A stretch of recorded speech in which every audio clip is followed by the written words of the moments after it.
Les guerres, les conflits, les massacres mènent à une escalade de la violence qui semble actuellement inarrêtable de par la participation massive de différents États au massacre et ou à l'oppression de peuples entiers.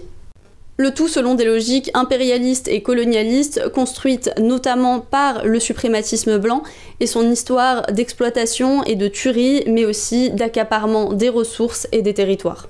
Dans ce déploiement toujours plus massif de violence, les armes et les technologies militaires jouent un rôle considérable.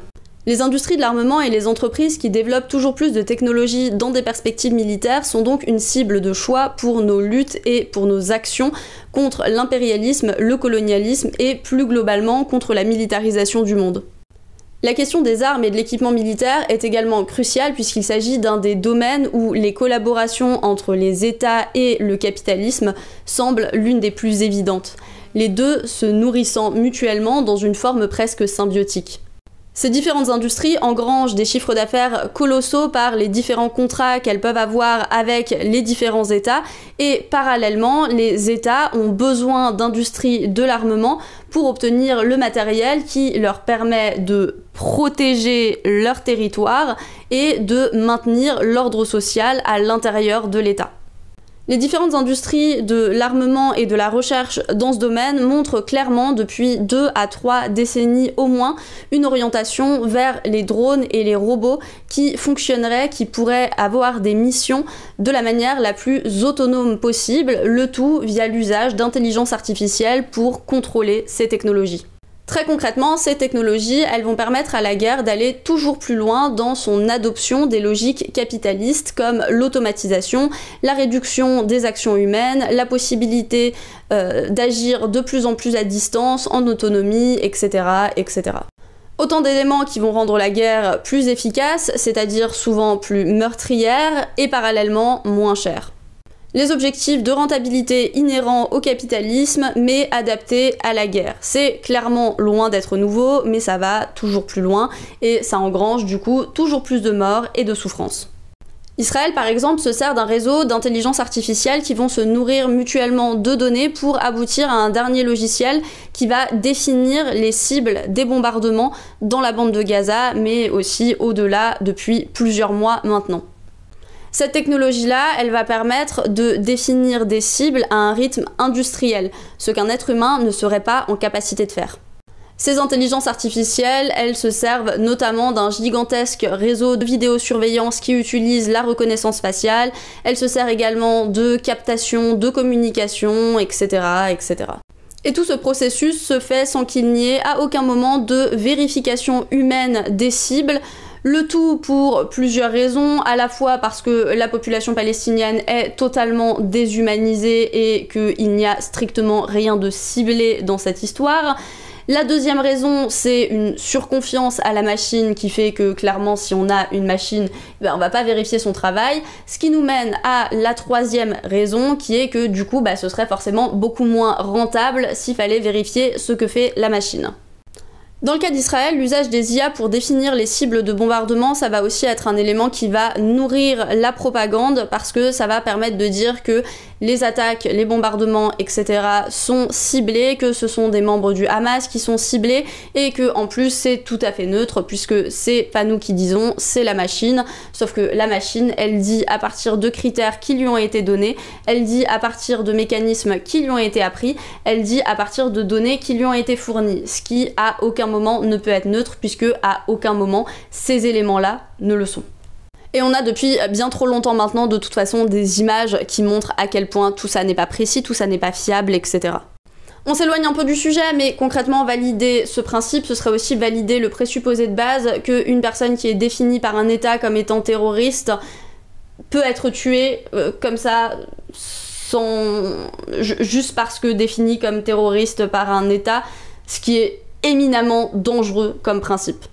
Pour revenir sur la question de en quoi les données fournies aux intelligences artificielles sont si importantes, on va revenir sur le cas des États-Unis puisque différentes polices états-uniennes utilisent depuis plusieurs années maintenant des algorithmes prédictifs pour définir des zones de criminalité, des périodes également où il y aurait plus de risques d'y avoir de la criminalité dans telle ou telle zone, etc. C'est assez simple, le maintien de l'ordre états-unien est raciste historiquement, et à partir du moment où ce maintien de l'ordre est raciste historiquement, les données issues de ce maintien de l'ordre le sont forcément, ou en tout cas vont matérialiser une réalité raciste, c'est-à-dire les crimes ont lieu à tel endroit, par telle population, etc., etc. Et par ce biais, lorsque l'intelligence artificielle va définir des zones de criminalité, elle va cibler ces mêmes populations qui seront plus surveillées. Si vous êtes plus surveillé, vous êtes plus chopé. Le tout entretenant également une paranoïa de la part de la police lorsqu'elle se situe dans ces zones de criminalité à des moments criminogènes, ce qui va engendrer une plus grande facilité à tirer sur des personnes, ce qui va engendrer la mort d'un enfant de 11 ans qui jouait avec un pistolet en plastique dans l'espace public. Je le précise, mais je pense que c'est pas nécessaire, cet enfant était noir. Finalement, ces soi-disant algorithmes prédictifs, la plupart du temps, sont plus des prophéties autoréalisatrices.